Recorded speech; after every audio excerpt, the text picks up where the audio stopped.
Next topic is method of differences. ठीक है, या फिर कुछ लोग इसको बोलते हैं डिफरेंस मेथड.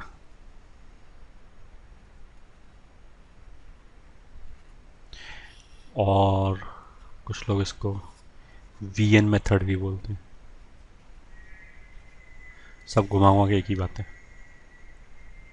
ठीक है, इसके पीछे इनहेरेंट लॉजिक क्या है कि मान लिया हमें कोई सीरीज दे रखा है. ठीक है, से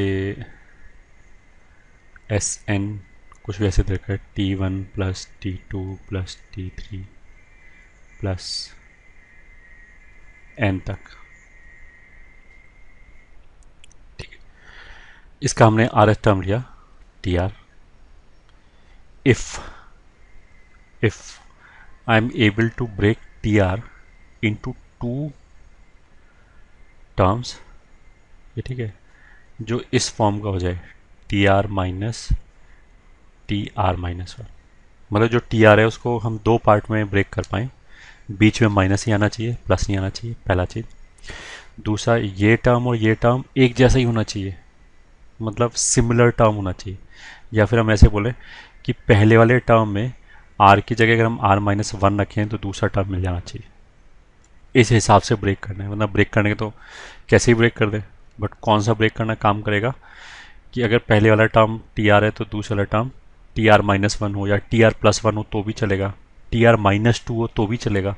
बस कहने का मतलब कि सिमिलर रहना चाहिए. मतलब पहले वाले में R की जगह R-1 या R+1 या R+2 या R-2 रख के दूसरा टर्म मिल जाना चाहिए. अगर ऐसा है तो फिर हम सम हो जाएगा आराम से. क्यों हो जाएगा?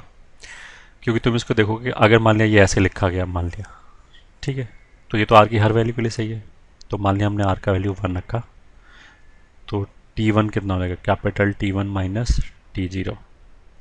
फिर T2 कितना हो जाएगा, या इसमें आर की जगह 2 रख दिया तो हो जाएगा कैपिटल T2 माइनस T1. 2 रखने में यहाँ से तो 1 आ जाएगा, यहाँ से 2 आ जाएगा.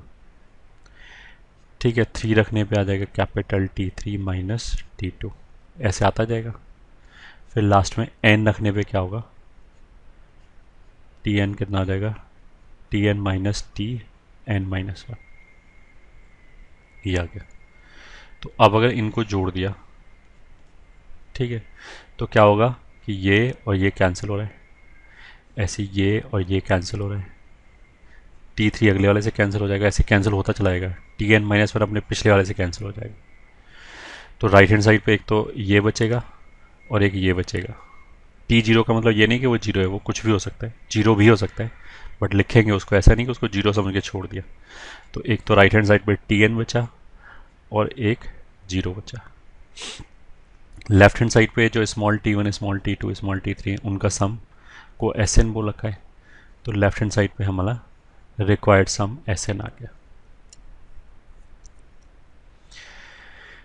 ये ठीक है, तो सम आ गया. अगर मान लिया बाई चांस हम TR को ऐसे ना लिख के ऐसे लिख पाए कि मान लिया पहला टर्म तो TR है और दूसरा टर्म मान लिया TR+2 लिख दिया, TR+2 के फॉर्म में आ गया, तो ये भी चल जाएगा. कैसे चल जाएगा, क्यों चल जाएगा? पहली बार तो कि अगर इसमें R की जगह R+2 रखा तो दूसरा टर्म मिल जाएगा. तो अगर ऐसा है तो भी चल जाएगा. अब क्यों, इसमें क्या हो रहा है कि जो स्मॉल T1 पहला टर्म है वो हो जाएगा कैपिटल T1 माइनस T3. फिर जो दूसरा टर्म है वो आ जाएगा T2 माइनस T4. फिर तीसरा टर्म आ जाएगा T3 माइनस T5. ठीक है, एक और T4 कितना आ जाएगा, कैपिटल T4 माइनस T6. ऐसे करते करते Tn-1 कितना आ जाएगा, वो आ जाएगा Tn-1 माइनस Tn+1. ये इससे दो ज़्यादा है हमेशा, तो Tn कितना हो जाएगा, वो हो जाएगा Tn माइनस Tn+2, ऐसे हो जाएगा.